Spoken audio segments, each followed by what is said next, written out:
My fiancé held a knife to my throat and threatened him. Bring her back, or you'll be collecting your sister's corpse. My brother didn't even glance at me. Oh, then go ahead and kill her. Triggered by this, my depression hit me hard, and I thrust myself onto the blade. After I died, they all went insane. Chapter 1. The day I tried on my wedding dress. My fiancé Angelo pressed a knife to my throat. In a deep voice, he said, "Jessica, I'm sorry." After speaking, he made a video call to my brother, Eric. It took 3 tries, but Eric finally picked up. Angelo casually positioned me front and center in the video. The knife grazed my artery. Angelo's handsome face was twisted with bloodthirsty cruelty. Bring her back, or you'll be collecting your sister's corpse. Her?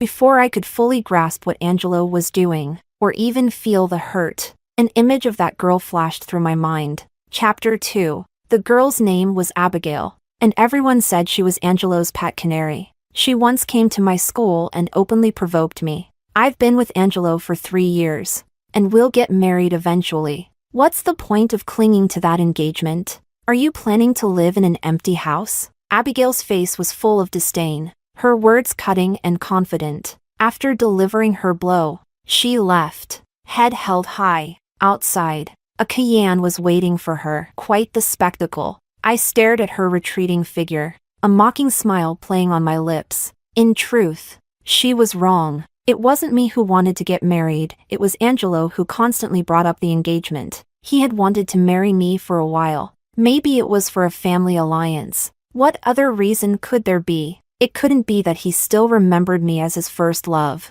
But first loves are nothing but a distant memory. I was probably the only one who still held on to it. Chapter 3. Abigail didn't upset me as much as she enraged my best friend. She called my brother Eric, hoping he'd stand up for me. But when the call connected, we heard Eric's voice alongside Abigail's. "You've yelled at my sister. Feeling better now?" Turns out, the owner of the Cayenne was my brother. I hadn't recognized the car before, probably because my brother never picked me up. Yes, Eric liked Abigail too, but he was more noble than Angelo. He wanted Abigail to be happy, openly and legitimately. He repeatedly pressured Angelo to marry Abigail and never approved of my engagement with Angelo. Unfortunately, all his efforts were in vain. This marriage was about the interests of both our families. Not everyone was as love-struck as Eric. At least Angelo wasn't. When the Koo and Lou families finalized the wedding date, Eric publicly confronted Angelo,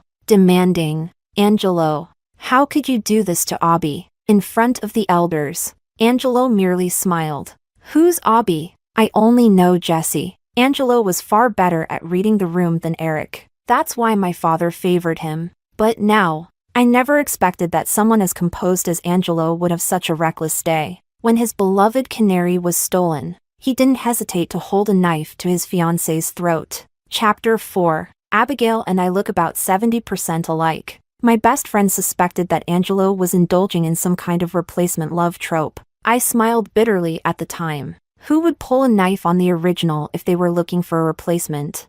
I once cut my finger, and Angelo used to be heartbroken for days, but now he could hold a knife to my throat for Abigail. Disheartened, I closed my eyes. At the same time, my brother, seeing the scene through the phone, let out a cold laugh. "Oh, then go ahead and kill her." His disdainful tone didn't match that of a real brother. I froze, the wound in my heart tearing wide open. I stared at Eric, my pupils widening. He was my brother, my real brother. Tears, despite my efforts, rolled down my cheeks. On the other side of the screen, Eric glanced at me, his brow furrowing. For a brief moment, pain flashed across his handsome face. I thought he might change his mind, but the next second, he averted his gaze and spoke indifferently. "Anyway, Angelo, I'm not giving Abigail back to you." That's right. He had taken Abigail and never intended to return her. "Angelo, you're such a bastard. You're about to marry my sister, and you still think you can hold on to Abigail? What do you take her for?" Every word was about Abigail, not Jessie. "What do you take Abigail for? But tell me, what do you take me for?"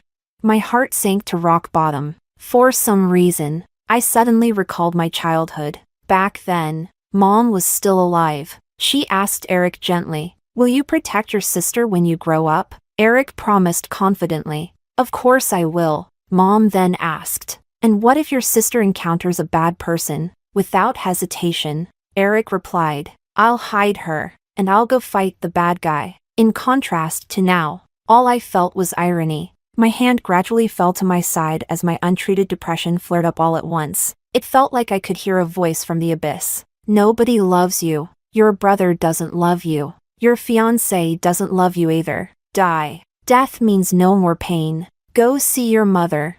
Okay. Chapter 5. All I wanted was for Angelo to kill me quickly, end it all. But then, with a dull thud, the Swiss Army knife dropped to the carpet. Angelo's voice was calm. "I'm sorry." I ignored him. It didn't matter anymore. Nobody's apology mattered anymore. I just slowly straightened my wedding dress.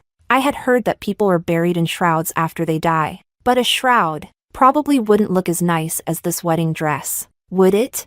As I pondered, Angelo left. He was busy searching for Abigail and didn't bother finishing me off. But thankfully, he didn't take the knife with him. The blade was sharp.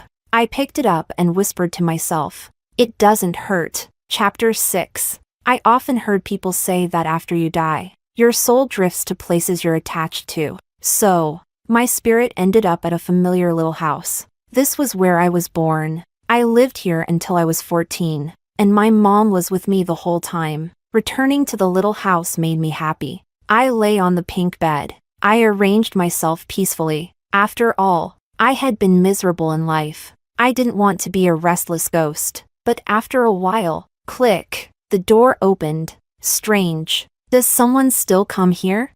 I opened my eyes. Stunned. There, standing tall with a delicate figure beside him, were Eric and Abigail. "This is the biggest, sunniest room. You'll stay here," Eric said as he led Abigail inside, pulling open the floor-to-ceiling curtains. With a swish, bright sunlight flooded the room. Fearing the light, I quickly hid under the bed. Abigail stood against the light, turning into a golden painting. Eric was entranced. "Jessie?" He seemed to call my name. No, I must have heard wrong. The midday sun was too hot, almost scorching me to ashes. It hurt so much. Chapter 7. Thankfully, Abigail's eyes were sensitive to the light, and Eric pulled the curtains closed again. I could finally breathe. As I crawled out from under the bed, I saw Abigail's high heels pressing into my carpet. "This is your sister's room. Won't she be upset?" I sneered, feigning ignorance. Of course, I'd be upset. This room was decorated by my mother's hands. The embroidery on the pillow was stitched by her. But tonight, Abigail would be lying on it. Abigail glanced at the photos on the wall, envy flashing in her eyes. "Your sister got to travel to Europe when she was so young? She was really lucky. People really aren't all the same, are they?" Eric looked at her, his eyes filled with pity. After a long moment of thought, he took down my photo. "This was our old home. She won't be coming here." Pausing for a moment, his expression darkened. "She doesn't deserve to." Chapter 8. It turned out Eric had always hated me. He had been silent all these years. But that didn't mean he had forgotten. Back when our dad cheated, I urged my mom to divorce him. I still remember how he roared at me. "Mom has such a soft heart. Dad's already apologized. She'll definitely forgive him. This is all your fault. You've been in school all these years just to tear this family apart." I was stunned into silence by his outburst. I didn't understand. Dad had hurt Mom. He made her suffer. Why couldn't they get a divorce? Did it mean that in a marriage, a woman is doomed to be hurt by a man? I just wanted Mom to be happy, to stop crying in secret, to stop enduring, to stop giving in. But in the end, Mom didn't find a new dawn. She died. Eric hated me for it. He called me stupid. Mom was like a parasitic vine. She couldn't survive on her own. "You're the one who killed her. It was your messed up ideas that killed her." I don't know if I was right or wrong, but Mom did pass away after the divorce. Maybe if they hadn't divorced, she wouldn't have died. The more I thought about it, the guiltier I felt. I told Eric that I'd never spout nonsense again. Eric pushed me away. shouting angrily. It's too late. Mom's already dead. How can you ever live with yourself? It was as if his words had been a curse, because since then, I never did live well, and from that day on, I subdued my nature. I endured. I gave in, even when Angelo was parading around with other women, and then proposed to me just to maintain the family alliance. I acted as though nothing had happened and smiled as I accepted. Like a doormat, Mom died, and I became her. Eric held the photo frame, memories flooding his mind, filling him with frustration and an unexplainable regret. Back then, was it really Jesse's fault? It had been too long. He didn't want to think about it anymore, and even if it was her fault, so what?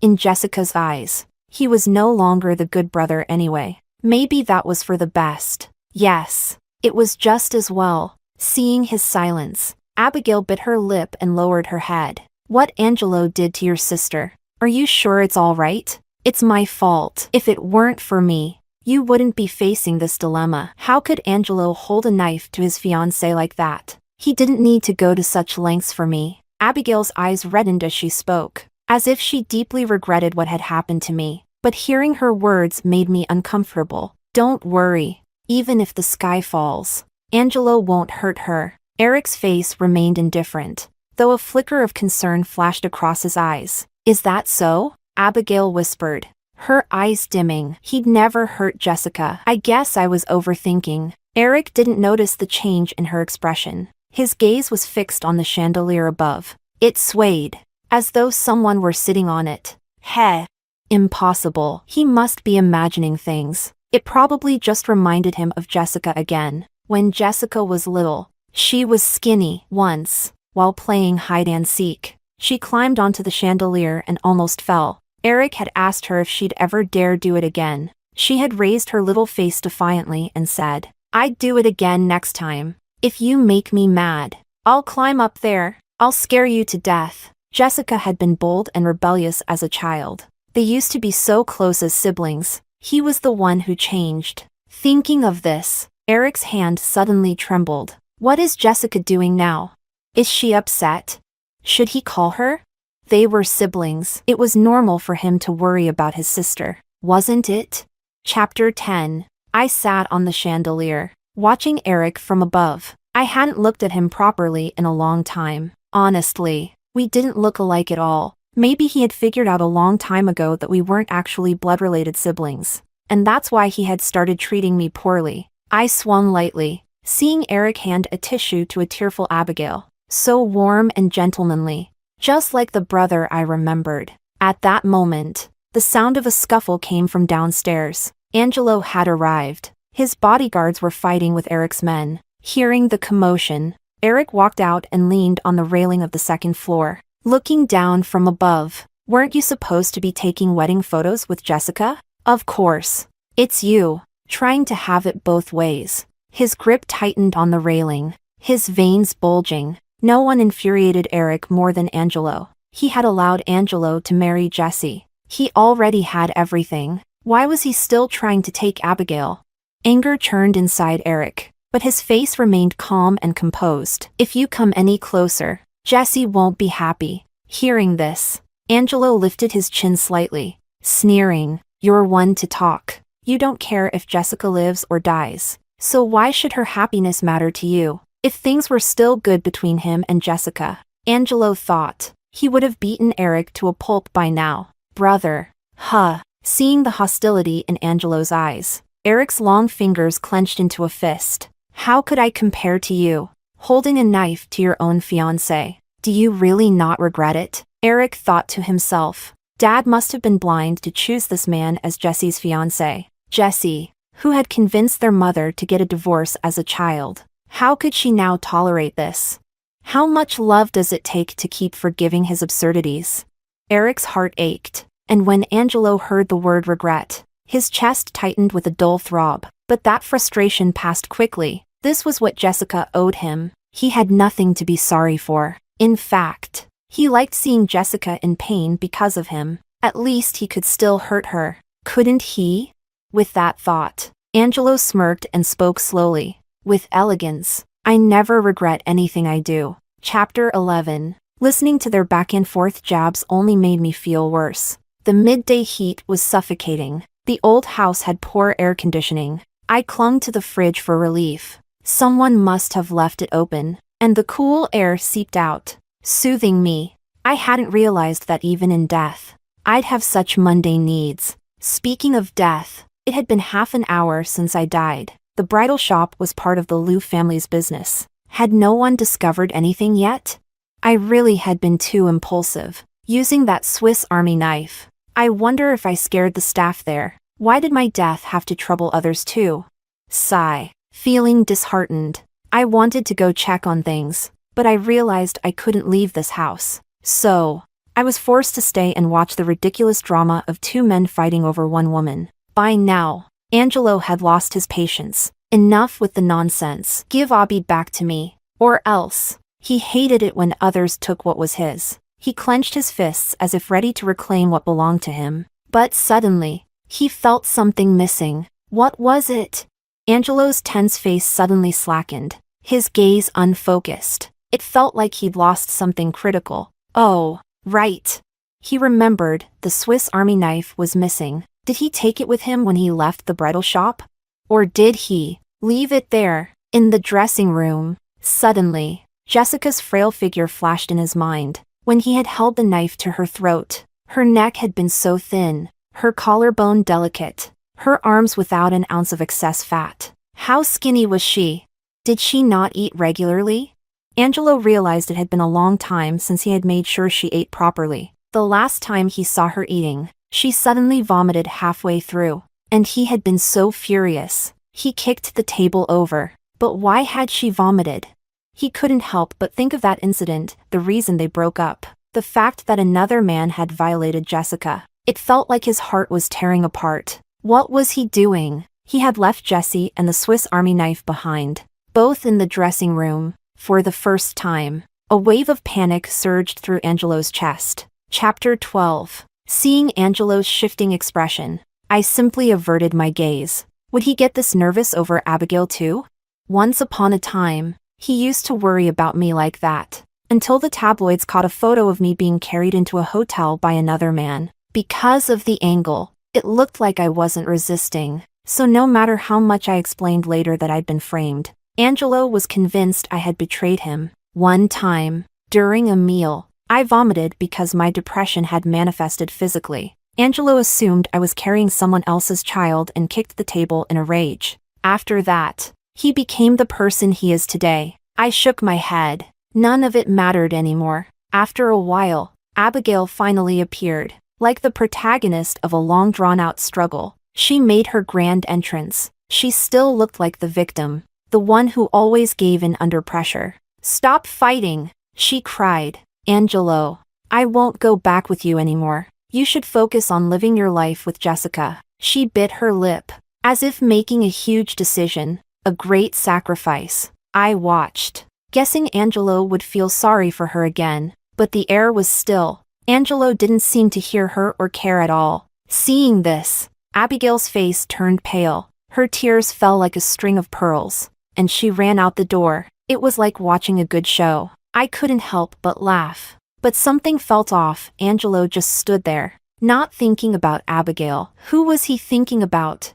He looked like he was about to fall apart. Chapter 13. Angelo, what are you doing? Abby's crying. Eric couldn't stand to see Abigail in tears. He was about to go comfort her when Angelo stopped him. "Has Jessica called you?" "Jessica, did I hear that right?" Angelo was thinking about me, hearing my name. Eric's eyes flickered with a trace of guilt, but not much. Why would she call me? By now, she's probably home. She's always carefree. Eric responded casually, then quickly instructed the housekeeper. "Ms. Liu, call the new house." Ms. Liu was a housekeeper who had worked for our family for a long time. She had seen me grow up and cared for me deeply. However, at this moment, she didn't make the call. Instead, she stared at me. Yes, it seemed she could see me. Then, I heard her speak. "I have a feeling something's happened to Mississippi. You should go check the bridal shop."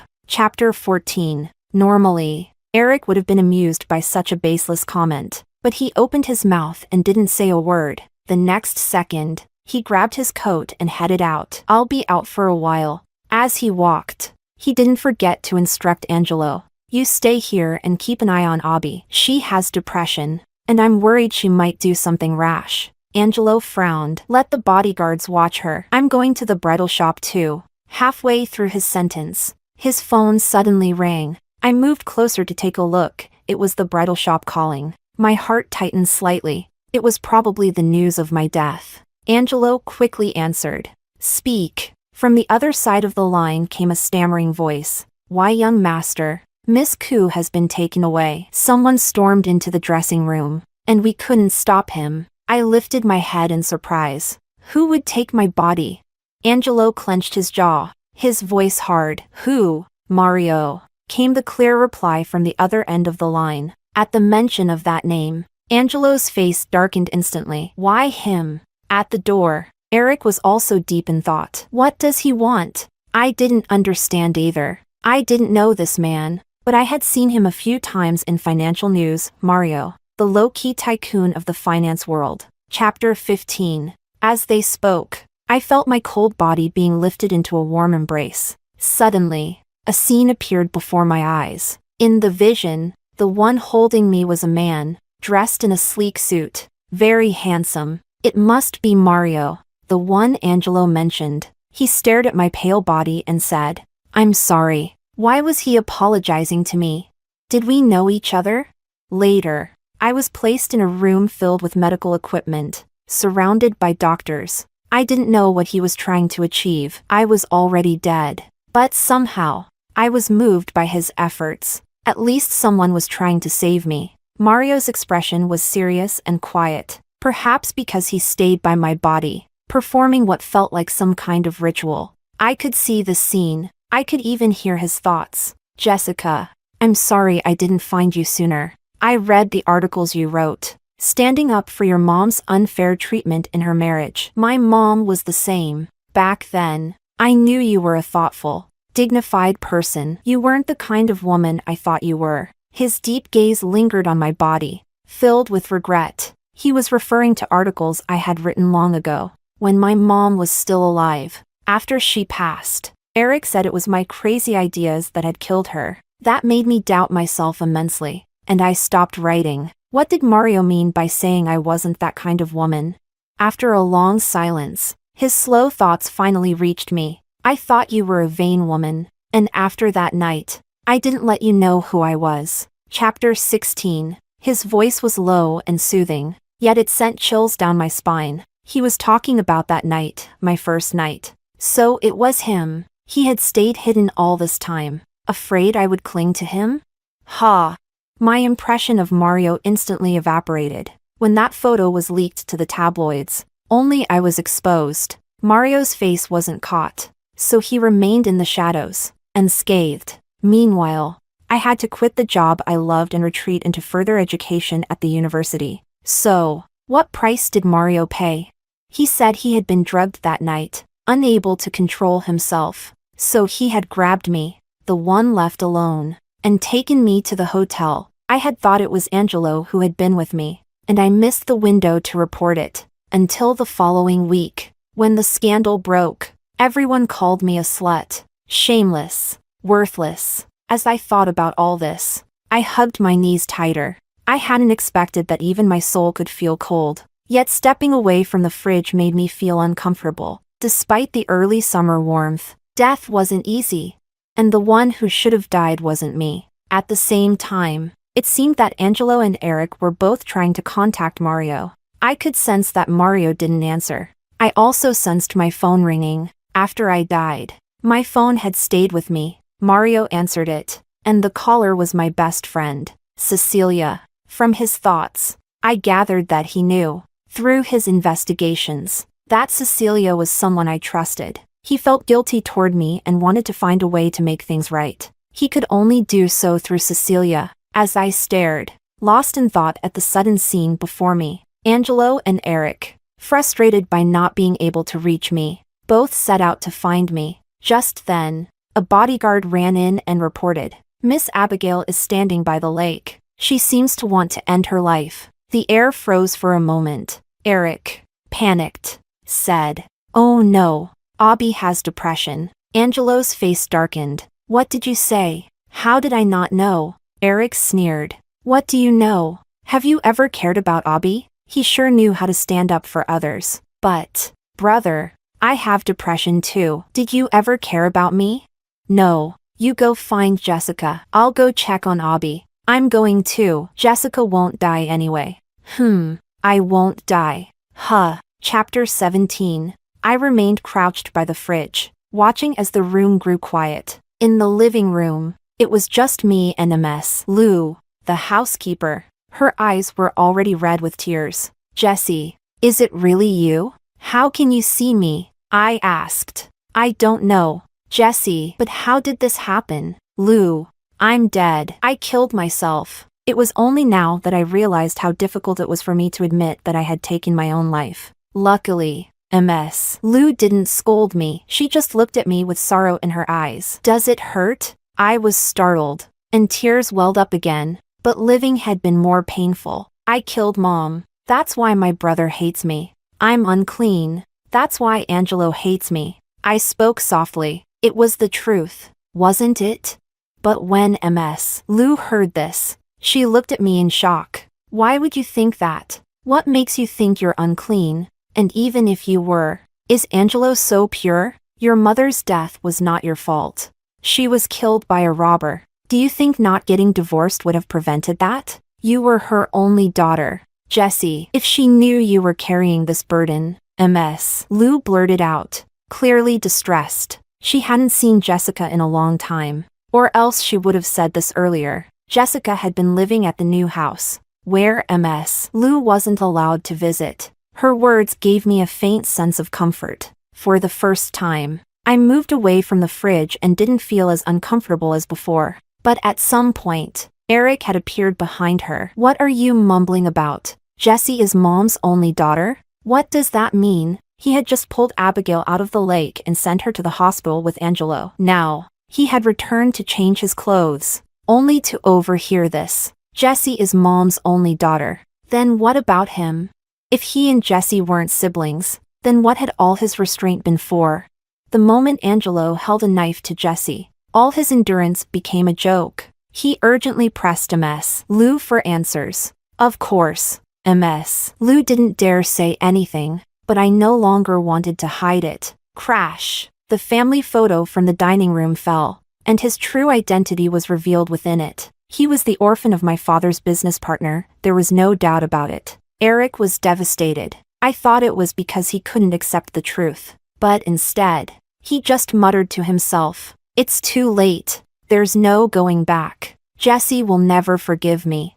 Ha! He was overthinking it. The dead don't care about forgiveness. Chapter 18. Angelo had taken Abigail to the hospital, but all he could think about was Jessica. Why would Mario take Jessica away? Why had Mario suddenly reappeared? Could it be? Was Mario the man from that night? As the thought crossed his mind, his expression grew darker, more vicious. So Jessica liked Mario. That's why she gave herself to him so easily, without a hint of refusal. But so what? Jessica still had to marry him in the end. Even if it killed him, he wouldn't let Jessica go. Meanwhile, at the high-end hospital room where Jessica's body lay, the chief doctor regretfully informed Mario that there was nothing they could do.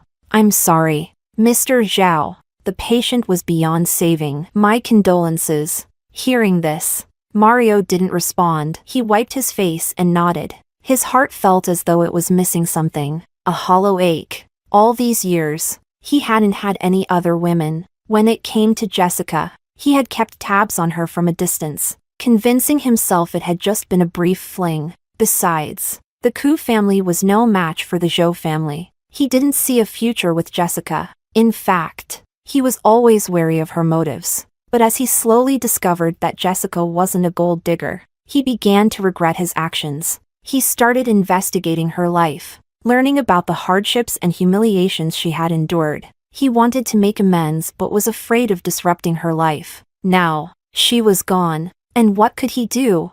There was nothing he could do. For the first time, Mario felt utterly powerless. Chapter 19. As I drifted through the old house, I could feel Mario's attempts at redemption. It only made me laugh out loud. This man, his shamelessness knew no bounds. Not long after, I saw Cecilia. She had arrived at the hospital. After Mario's assistant explained everything to her, she nearly fainted from crying. But in the end, she whispered something that caught me off guard. Mr. Zhao is such a great guy. Why didn't you meet him while you were alive? Why did you have to die? What a waste. I shook my head. Even Cecilia had been deceived by him. What I hadn't expected was the look of deep regret on Mario's face as well. I guess it wasn't meant to be between us in this lifetime, he said. Then, feeling the need to clarify, he told Cecilia the truth about that night, without holding back. He explained how I had been drunk and he had been drugged.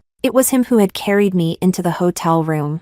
Maybe he thought it didn't matter, or perhaps he believed that being with him was a blessing for me, even if it had been a casual encounter. After recounting the events of that night, he solemnly added, I would have married her, even in death. I'll make sure she gets her place in my life. He seemed to think this made him honorable, responsible, but he didn't realize Cecilia was someone who paid attention to the important details. She sat there, listening quietly, her expression growing darker and darker. Chapter 20. You took advantage of Jessica when she was drunk and worried she'd cling to you? You're unbelievable. Cecilia's blunt words left even Mario's bodyguard stunned. But in that moment, Mario remained composed, convinced of his righteousness. I am, he admitted. All right, I've heard enough. Cecilia jumped to her feet and stormed out into the bustling hospital corridor. It was only then that she pointed her finger at Mario's face and cursed him out. I thought you were Jessie's savior, but you're nothing but a rapist. Do you have any idea what she's been through all these years? And now you want to marry her? Mr. Zhao, I've already recorded everything and sent it to the police. Prepare to face the consequences. And to all the women passing by, take a good look. Just because someone's rich and handsome doesn't mean they're a prince. Beware of men like him. Cecilia yelled and cursed, even turning on her phone's camera and speaker for the whole world to see. I felt a surge of joy watching this unfold. For the first time, I regretted my suicide. Until now, whether it was rolling off the bed from the scorching sun or being stuck in this old house, suffering from both heat and cold, I hadn't felt regret. But now, I regretted it deeply. If I hadn't killed myself, Cecilia and I would be having dinner in the school cafeteria right now. She'd be chattering away about her weekend plans. We could have gone hiking, or maybe skiing. Oh right, her cat was about to have kittens, and I had promised to visit.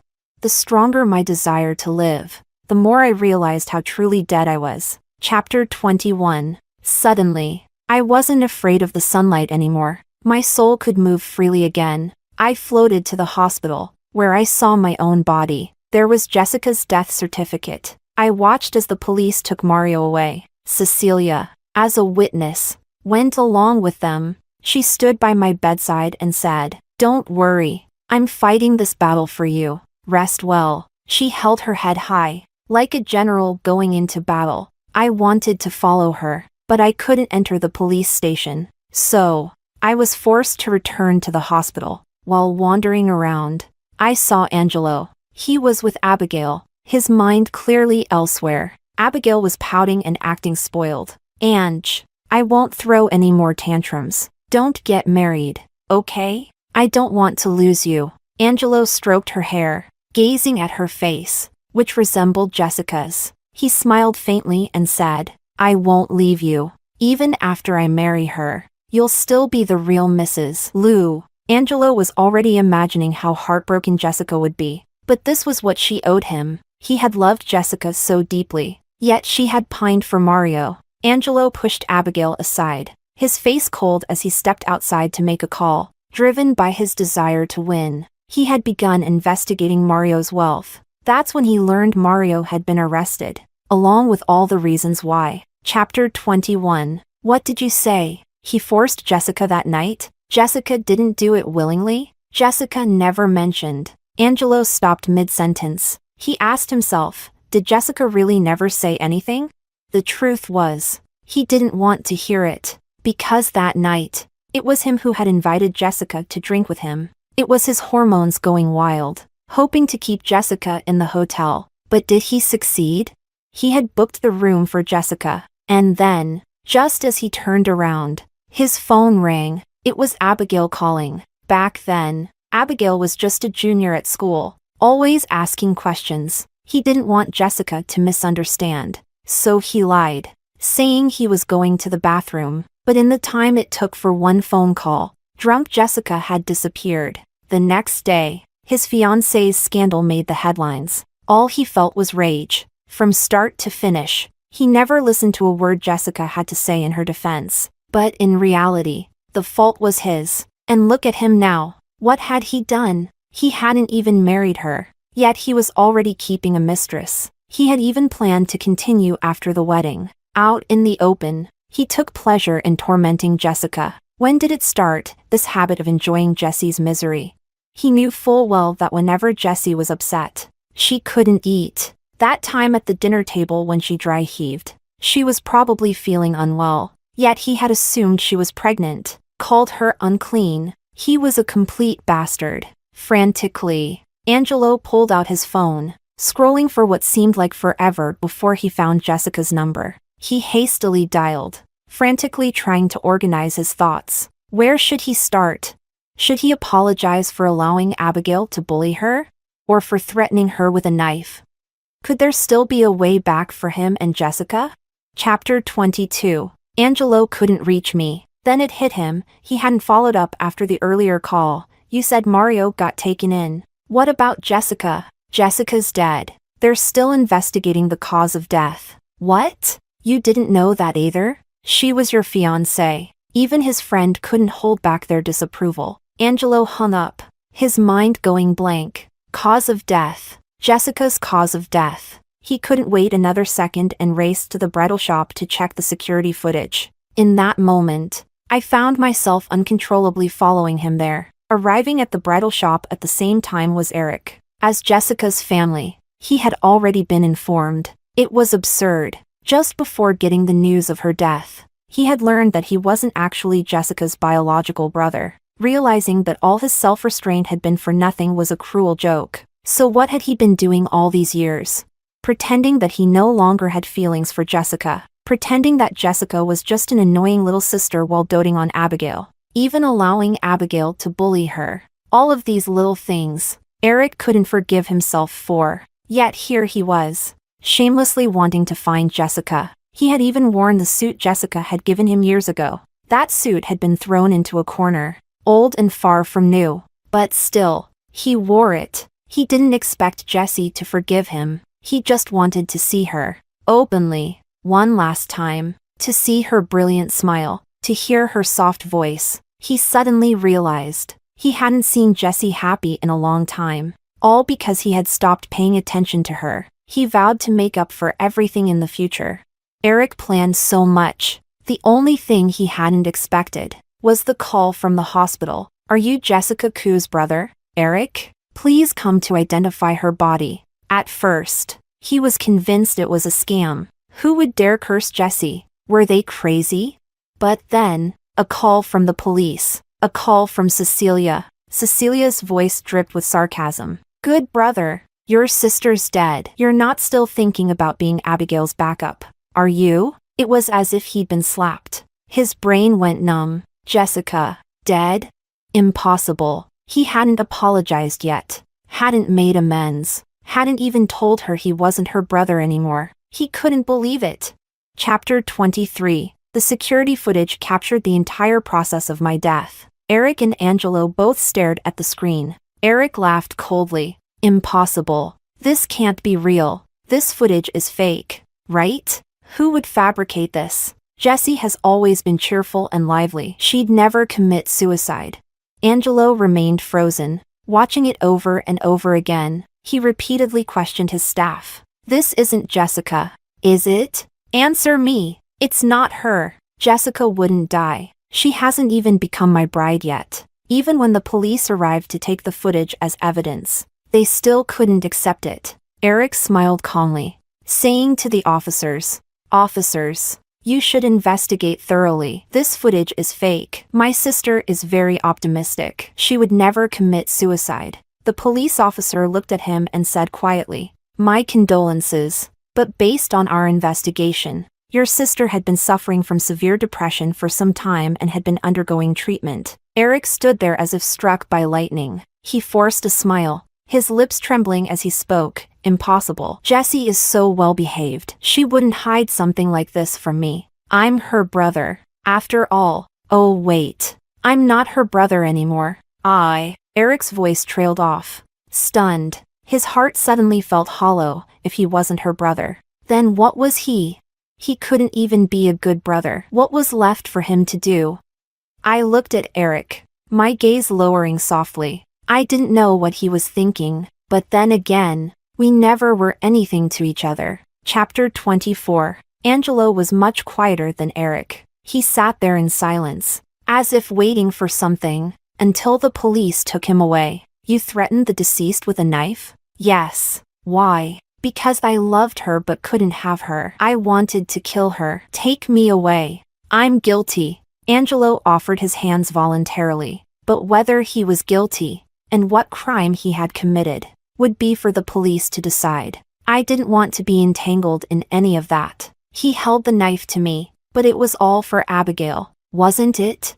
No need to cast himself as some tragic lover. I didn't see any depth in his affection. Chapter 25. Later, my body was brought home, because I had died by suicide. My father and stepmother thought I was bad luck. They found a random grave plot and buried me without much thought. But it didn't help. Their company still went bankrupt. When Cecilia came to tell me, she cursed them for blaming their problems on me. It was obvious, Dad was too old to manage the business, and Eric had stopped being responsible. Oh, speaking of Eric, he came to my grave almost every day. I even saw him going through my diaries. After Mom died, I had written pages and pages of self-blame in those diaries. Maybe my brother was right. I shouldn't have convinced Mom to get a divorce. I'm the one who killed her. I won't think about fairness anymore. I'll endure. I'll back down.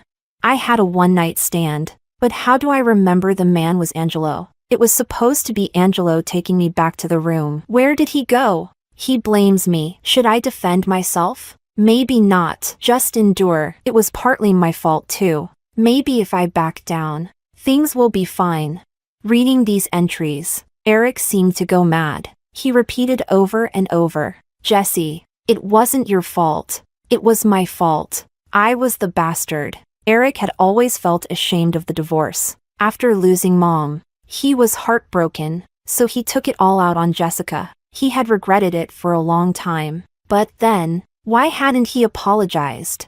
"Jessie, I'm apologizing now. Can you hear me?" He knelt at my tombstone, his fingers brushing against my picture. At that moment, I felt something strange. I rejected it. Chapter 26. After Angelo was released, he kept trying to have me moved into his family's ancestral tomb, because I was his fiancé. However, every time he tried, Eric stopped him, or the weather turned bad. Oh, and then there was Abigail's wailing. Sometimes she sought out Angelo, sometimes she sought out Eric, but neither of them paid attention to her anymore. Eventually, Abigail began to realize, "You two men were playing me, weren't you? You liked me just because I looked like her, didn't you?" For the first time, I saw a look of extreme hatred on her once delicate face. She had been so proud once. Two men had loved her. She had given up her career early, waiting to marry into wealth.